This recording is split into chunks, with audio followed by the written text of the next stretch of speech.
Hello medicos. आज हम पढ़ेंगे हाइपरटेंशन। डेफिनेशन है कि बीपी जब आपकी 140/90 से ज़्यादा हो जाती है तो हम उसको बोलते हैं hypertension. Hypertension British heart society BSS के अकॉर्डिंग क्लासिफिकेशन देखते हैं, क्योंकि ये इजी है, एक क्लासिफिकेशन आपको आना चाहिए ताकि एग्जाम में आप लिख पाओ। तो ऑप्टिमल बीपी कब होती है? जब आपकी बीपी लेस देन 120/80 है तो आपकी ऑप्टिमल है, और नॉर्मल होती है लेस देन 130/85। तो मैंने इस फॉर्म में इसलिए लिखा है ताकि आपको याद रहे 120, 130, 140, ये 10-10 का गैप है, बाद में 5-5 का 80, 85, 90, बाद में ग्रेड 1 160, ग्रेड 2 180 और ग्रेड 3 ग्रेटर देन 180। तो आपको याद रहे कि ताकि पहले वाले में आपने 10-10 का गैप लिया है जो कि नॉर्मल वाले सीरीज में है। बाकी जो हाइपरटेंशन का ग्रेड 1 है, ग्रेड 2 है, ग्रेड 3 है, इसमें हमने 20-20 का गैप लिया है। जब ऊपर 10 का गैप होता है तो नीचे 5 का गैप होता है, ऊपर जब 20 का गैप होता है तो नीचे 10 का गैप होता है। तो नॉर्मल का मतलब लेस देन 130/85। तो इसको आपको कैसे लिखना है? 120 से लगाकर 129 और 80 से लगाकर 84 तक आपकी नॉर्मल है। देन हाई नॉर्मल कौन सी होती है? आपका 130 से लगाकर 139 और 85 से लगाकर 89 तक। तो ऐसे ही आपको ये लिखनी है और याद ऐसे कर लेना है। बाद में इटियोपैथोजेनेसिस क्या क्या है? तो इटियोपैथोजेनेसिस में आप देख सकते हैं कि प्राइमरी हाइपरटेंशन होता है जिसको हम एसेंशियल हाइपरटेंशन भी बोलते हैं, जो आपके इडियोपैथिक होता है। कोई सिंगल कॉज नहीं होता है, मल्टी फैक्टर होता है, जैसे कि जेनेटिक हो गया, डायबिटीज हो गया, ओबेसिटी हो गया, सॉल्ट हो गया, अल्कोहल, स्मोकिंग, इनके कारण। और सेकेंडरी हाइपरटेंशन आपका जो है वो आइडेंटिफाइबल कॉज के कारण होता है, जैसे कि एड्रिनल ग्लैंड के कारण आपकी Conn's syndrome, Cushing syndrome, pheochromocytoma, thyroid के कारण हाइपरथायराइडिज्म मान लो, ड्रग्स या कुछ जैसे ओसीपी, स्टेरॉइड और एनसेड, इनके कारण आपको क्या होता है?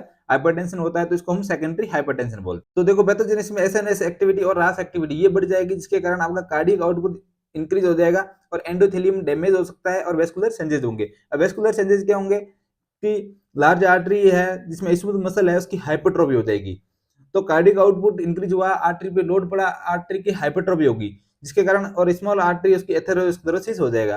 तो अल्टीमेट पेरिफेरल वेस्कुलर रेजिस्टेंस बढ़ जाएगा और उसके कारण आपका हाइपरटेंशन हो जाएगा। तो हाइपरटेंशन हो गया है तो जीएफआर कम हो जाती है। तो जीएफआर कम होने के कारण अगेन रास का एक्टिवेशन होगा और BP remain high, BP high की हाई रह जाती है। क्लिनिकल फीचर्स में क्या होगा? मोस्ट ऑफ पेशेंट है आपके एसिम्प्टोमेटिक होते हैं।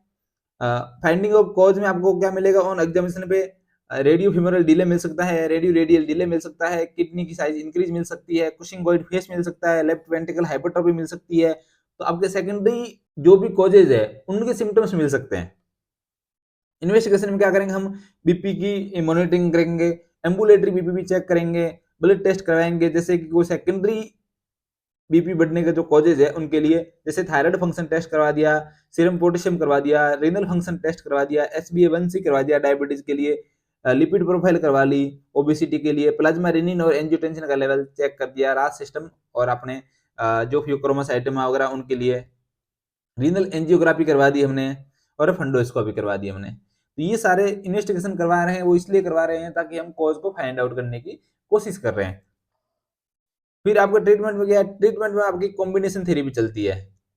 ठीक है, कॉम्बिनेशन थेरेपी में क्या चलती है? पहले देखो, एसी इनहिबिटर या फिर CCB दे सकते हैं, कैल्शियम चैनल ब्लॉकर।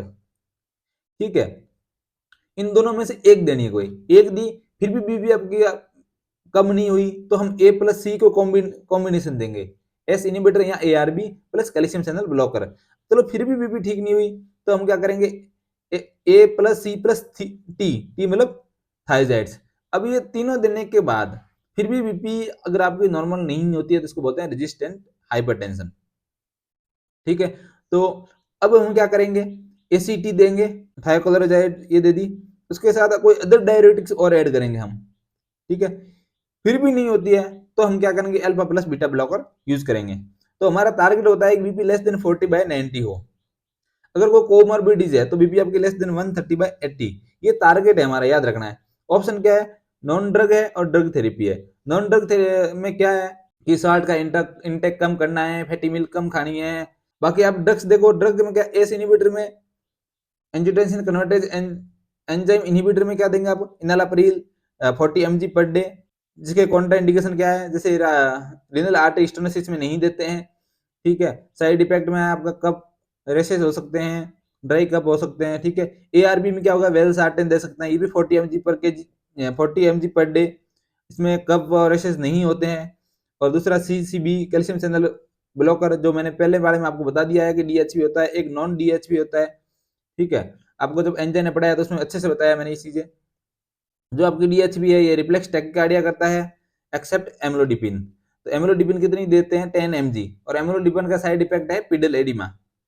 और निफेडिपिन आपकी 90 mg, 9 से निफेडिपिन और 9 से 90 mg, एन से निफेडिपिन, एन से 90, और एम्लोडिपिन एम्लो 10 mg। एनडीएचपी यानी कि non DHP when hypertension plus angina होता है तब ये देते हैं। मैंने एंजाइना में ये सारे बहुत अच्छे से बताई है। वेरापेमिल देते हैं, डिल्टिजम देते हैं, डायलिटिजम कितने देते हैं, 200 mg। तो डी से डायलिटिजम, डी मतलब ऐसे 200 से मिलता जुलता है, तो याद हो जाएगा। निफेडिपिन 90 याद हो जाएगा, ओके। देन आप बीटा ब्लॉकर देते हैं, only cardio selective beta blocker देते हैं, जैसे मेटाप्रोलोल, बिस्प्रोलोल, एटेनोलोल, ठीक है, ये भी 200 mg। तो यहाँ देखो आप 40 mg ये देते हैं, 40 mg ये देते हैं, 200 mg ये है, इधर भी 200 mg है, ठीक है। एंड अल्फा ब्लॉकर आपका प्रोजेसिन हो गया, डोक्साजोसिन हो गया। अल्फा प्लस बीटा ब्लॉकर आपका लाबेटल और 20 mg हो गया, और कार्बिडायल हो गया। और एस्पिरिन देनी है, और स्टेटिन भी देते हैं। तो आगे अगले टॉपिक बताऊंगा मैं, हाइपरटेंसिव इमरजेंसी। और अभी आपको मैं थोड़ा ड्रग्स को थोड़ा बड़े फॉर्म में बता देता हूँ आपको। ये ट्रीटमेंट देखो जो मैंने बताया वही, ये हमने टारगेट है, ये मैंने इधर लिख दिया है। उसके बाद नॉन ड्रग थेरेपी में क्या करना है ये आप देख सकते हो। उसके बाद drug therapy, first line choice क्या है कि 55 से कम है तो एस इनहिबिटर देते हैं, ग्रेटर देन 55 सीसी भी देते हैं।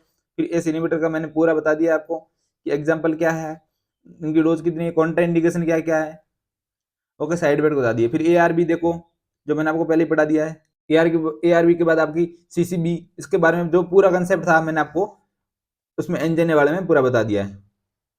सीसीबी के बाद बीटा ब्लॉकर देखो आप, है ना। बीटा ब्लॉकर के बाद अल्फा प्लस बीटा ब्लॉकर दोनों ही, लेबेटोल वगैरह।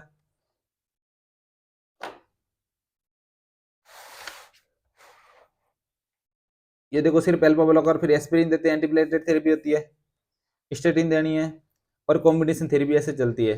आप ये पूरा ग्राफ देख सकते हो, जो मैंने पढ़ाया वही है, ठीक है। रेजिस्टेंस हाइपरटेंशन इसको बोलते हैं, इसके बाद भी अगर नहीं होता है तो, ओके। थैंक यू, चैनल को सब्सक्राइब जरूर करें।